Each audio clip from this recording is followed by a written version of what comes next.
Welcome to episode 13 of On the 50. Today I had the pleasure of sitting down with Rick Subel and Andria Foerch. They are partners. They are also co-directors of Paramount Color Guard.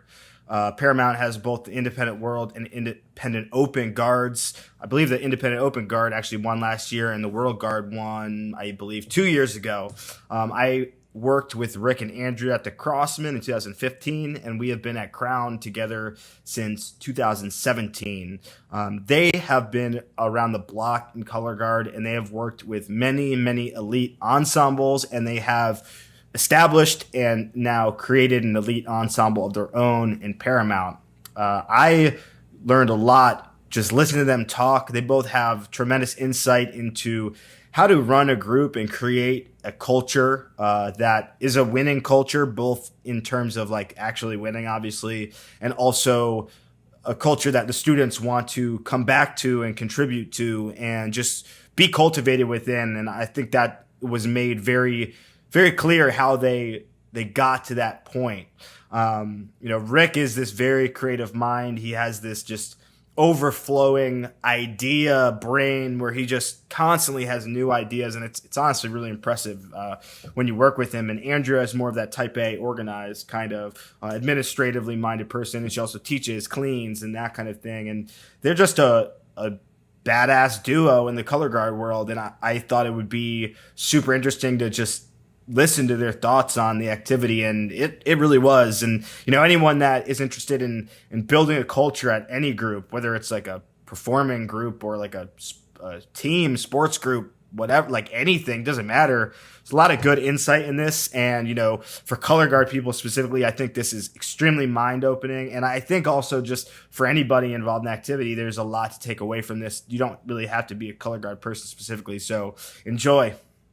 Right. And I wonder, just in general, where this very strict method of design comes from. Like, I kind of feel like your average band program or your average indoor program or drum corps, it feels like there does need to be a method. There needs to be a linear approach where everything is explained up to the point that everyone gets it and it's concrete, and there's not a lot of interpretive wiggle room. And I sincerely wonder, and I wonder what your opinions are on why is that feel like the default? Why isn't this more creative, organic, reciprocal approach the default for what we do?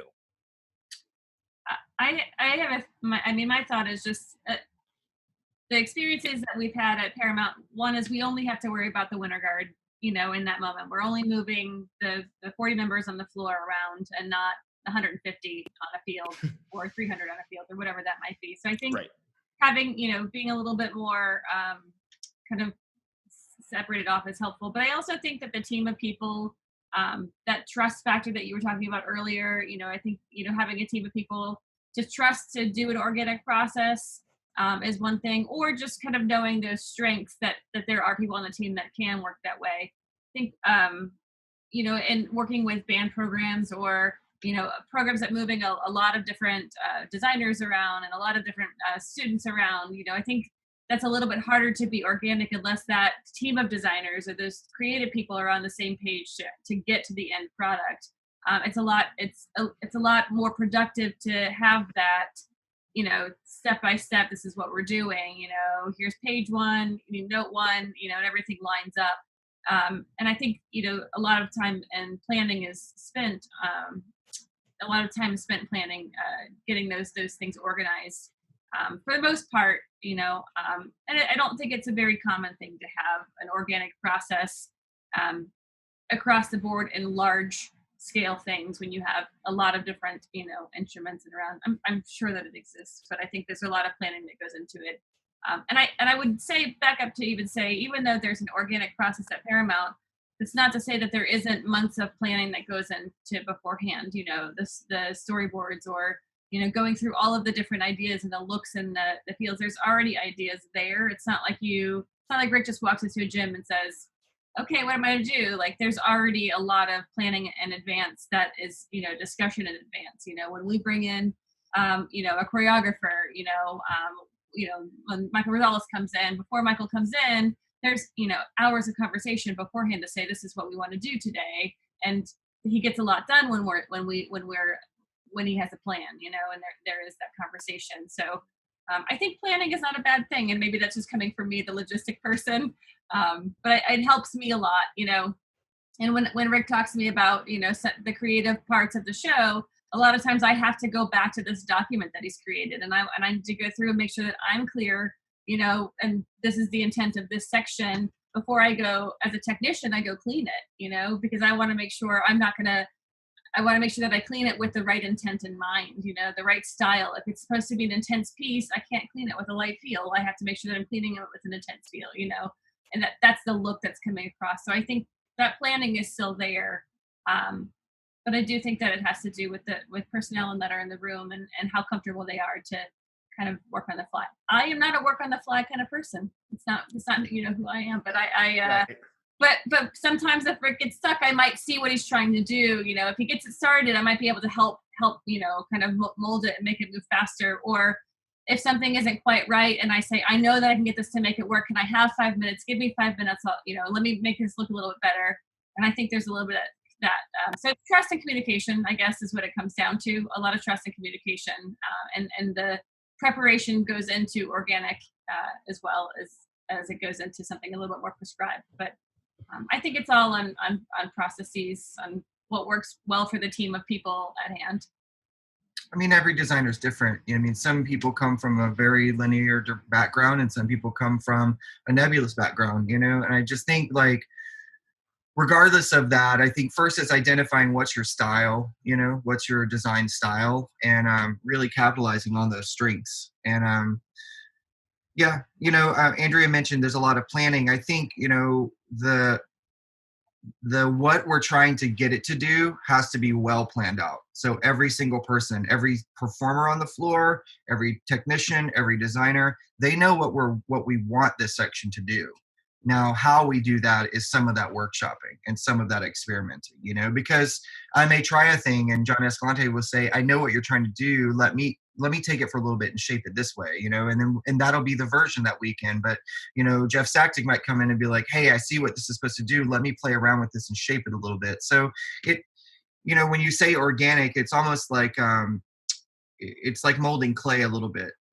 Everybody, you see that it has had a lot of hands on it, shaping it and shaping it and shaping it. And, and I think that comes across differently. For me, I appreciate those things. I think there's a different life to them. I appreciate all kinds of designs. I know that I'm not as good at the precision detailing planning as a lot of people. So when I see those kinds of shows, I'm always really, impressed by that, and it makes my mind look at it a whole different way. I just know that I am not that kind of designer, and it's okay that I can be the way that I am and someone else can be the way that they are, and I can appreciate that and not say that there's no better to that. I love that idea. I think that's very healthy attitude. And, not everyone's show has to be math. When you think of just those independent world color guards, looking at a group like Pride of Cincinnati versus Paramount, Diamante, it's so different. It's so different. Even though those are like those top groups being compared, they're absolutely different in what the kind of the outcome is. Even though it's like clean, good, well-performed color guard at the root, there's like such a mathiness to what Michael Gaines does in a completely good way. It's so planned out. It's like that can be the effect a lot of the time, where I think Paramount, that isn't always the effect. And I don't think that's always the effect by any means. That's not what I mean to say, but that's one of their tools, for example. Whereas you watch Paramount, I think you can see that sort of your approach at a base fundamental level is very evident in what you see at finals. It's a very different outcome in terms of just looking group to group. You're like, wow, that's like just a completely different approach. And to me, it feels very holistic when you look at it, even though I know at Paramount, you bring in a lot of people that consult and choreograph and design and have opinions about the show, which it's so hard to keep a show unified when you have that many opinions. And it feels like it's being done in like a very masterful way. at Paramount, for example. And I really like this idea when you look at the top percussion groups as well, and it's like such a dogfight. And those guys are like all so great. They're like the OG, just the best out there. And you look at like Broken City percussion versus Pulse, the formulas are so different. Not that they're formulaic, but their method, their approach are so different from each other. Yet those are the best two groups, like first place, second place. And it's like, clearly there is room between the like extreme poles of like very planned, very organized, very readable, clarity of intent, and then it's like artistry, nuance, creativity, sculpting, crafting. There's such like a spectrum of what that can be in first and then in second place, for in terms of the percussion, at least as an example. And I think that's a very exciting prospect, that we don't necessarily see the top X groups all with the same approach, all kind of doing the same thing. It's like, wow, like those groups that are really, being rewarded, or at least doing something that feels like standout or special, like they're very committed to what they do, not necessarily to what is like expected at a grand scale from someone else out there. Yeah, that is the whole beauty of the activity. It only makes it richer when there's that much more uniqueness. You feel the humanity behind the design. You feel the humans that put it together, and you can appreciate that. And I've been in this for a long time. So going to WGI, I'm friends with all of these people that I compete against, and I look at their products, and I'm proud of their products, and I want to talk about their products, and I want to tell them I love this and I love that. The competitive part only becomes this very small thing, but the artistry lives on past that. And we obviously have some issues with how we're able to archive the art and share the art, and and so I miss being able to have the liberty to watch anybody's show all the time. But just like back in the 90s, and in the early days, if you weren't there, you missed out on a huge experience, Right. So right. That's why, I remember in the, the massive heyday of James Logan, where people would literally run into the arena like the Beatles had just landed at the UD Arena, like it was madness. And because you knew if you didn't see it right then, you were going to miss something magical. And I think that, the plus side to not having the archives on hand like they used to be, you get a little bit more of that energy, like you had to have been there to see it, and it makes that live experience of it more special. Yeah. And I think, the FloMarching thing's a very, interesting side of things for sure too, the whole watch parties, and, it's that for, friends that, haven't been participating in the activity for a long time, but still like to watch it. Like, it's awesome, to get, these messages from people at home seeing finals. Like, that's an incredible experience that wasn't available in the 90s also. So times have changed, and, definitely wish that we could archive, but it's an interesting tool, that live factor and that online thing, that I can be in the middle of a rehearsal and, on a Sunday, and it ends, and I go pull up FloMarching, and I can watch a regional across the country and see the last two groups perform. It's pretty cool. Yeah. It's certainly interesting how there's this like kind of, there's a counterpoint to when everything is available online. There's actually like a sense of increased intimacy and communication, that we can see what other groups are doing. And I'm personally like very much of the school of thought, like I want to put a lot out there. I want people to see it. I want people to have opinions on it. I want to hear those opinions, though they hurt sometimes. Like, I like the idea of having a more transparent world, because this is an art form, and this shouldn't be something that's like kept locked up in a box. And something I certainly admire with what both of you are saying, and something I certainly aspire towards, is not to put the competitive side forward, because it is a very minute part of why this is like super fun, and why any of us are basically committed to this. And so I wonder, like, what did you go through? Like, what does it take? What can we do to care about being competitive, and of course care about being good, but to make that just one part of it, and not like that's all it's about? I used the idea of writing a book earlier. When if Stephen King doesn't write a novel to say, is he going to win book writing United world championships, you know, like he has an idea that he just has to express. And that's what that is in real time, you know? I mean, I think that, like I said before, you know, just as we try to consider the daily success and the weekend success of the group, like, I mean, obviously you want it to be recognized, you want the members to feel great about it, you know.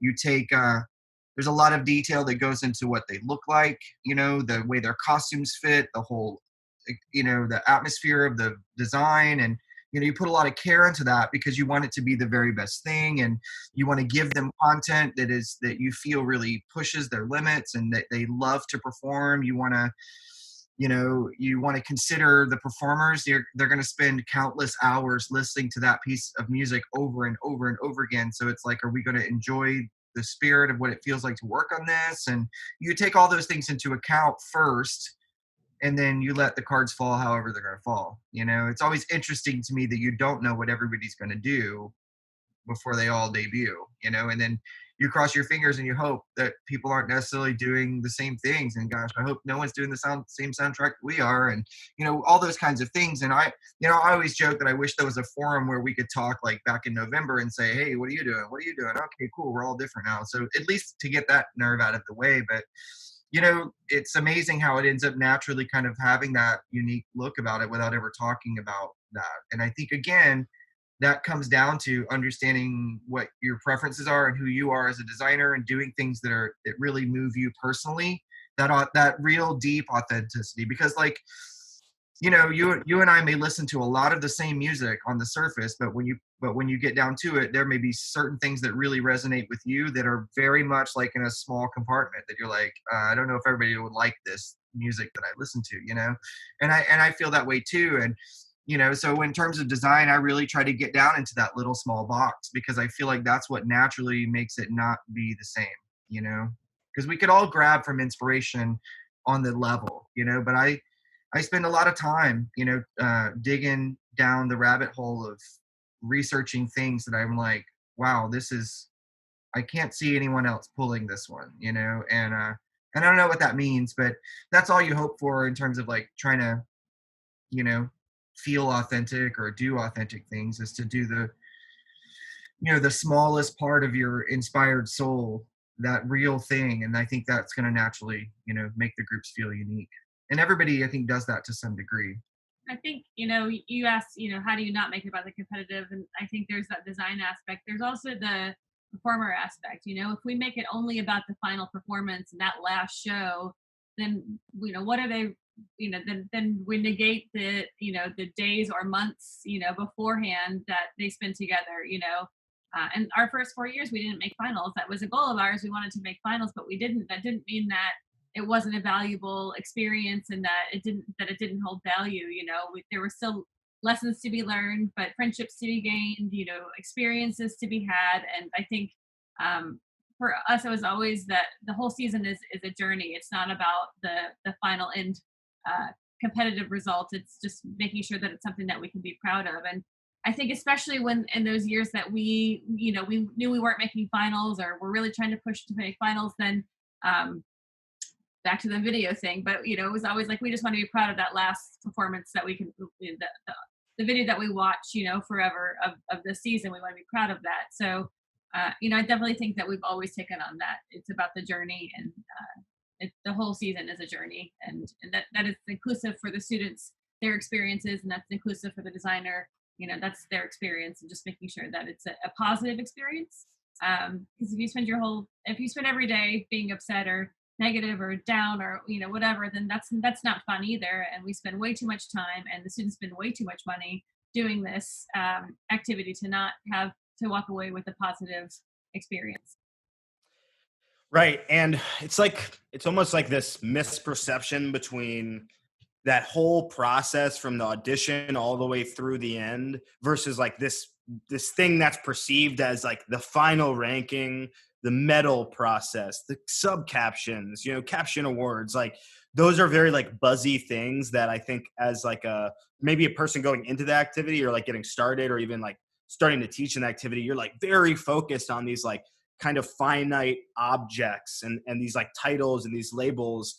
And like little would you know, like if you didn't think about that and you thought about all of the kind of the real meat of it and the real material of that process, whatever happens at the end, it's going to be better no matter what. You know what I mean? Like you were saying, like if it's negative and you win, sure, you can be like, yeah, number one, but it's like that season was awful, you know, like versus having an amazing season and then like maybe you will win or maybe you land where you land, but you'll remember like the bulk of what you're going to remember is absolutely going to be within the season in the rehearsals. Like it's very understated that drum corps and indoor and marching arts, it's all about the rehearsals. It is about we all love performing, and the live performance aspect is huge with an audience, and that's so much fun, but it's such a small portion of like the time we actually spend with the uniform on with a huge crowd.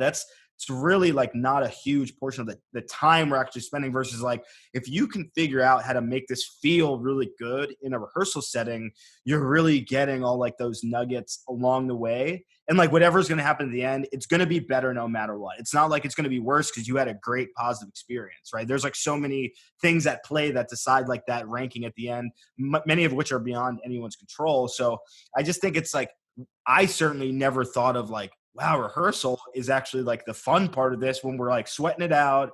We're running back, like, you know, we're getting bit by cicadas, like we're the thunder's coming down, like all those crazy like drum corps stories, like that's kind of what you remember. Like with the moments where I won, I don't actually remember that moment. Like, oh, first place, whoever, like I really don't remember that. I kind of don't remember those performances. I remember like the parts that were just like, oh man, we're slugging through this. But it was really fun. And you're like doing it with a bunch of people who are like down to do it. Yeah. Yeah. I mean, you just said, you know, we should be at spring training right now. That the things that we're missing is, you know, being crispy fried because we've been out in the sun all day long, you know, and going to hang out at night and like, you know, an evening ensemble where the sun just starts to set and it's nice and cool outside and we get to see the whole product. Like those are the things that we're missing.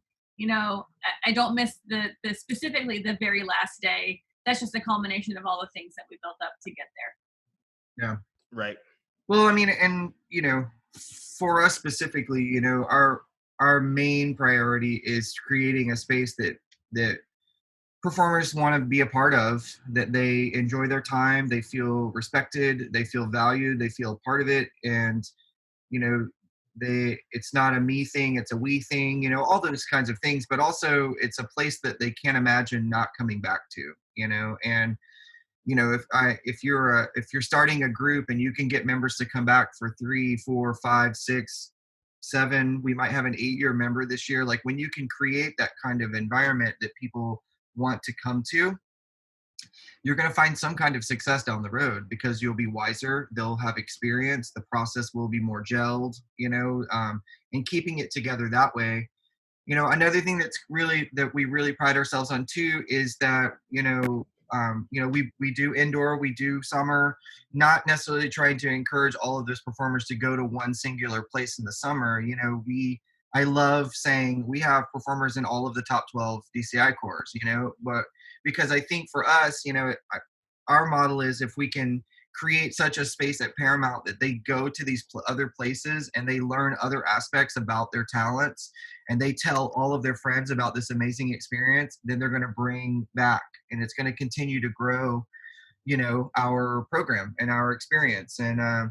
And so that's always a fun thing. And I mean, you know, and for Paramount specifically, I love seeing them at drum corps shows and they'll just run across the parking lot and just run into each other's arms. And, you know, it's that kind of stuff. Like that's as important to me as putting a medal around one of their necks, you know, and in more ways, I don't think we would have gotten one without the other.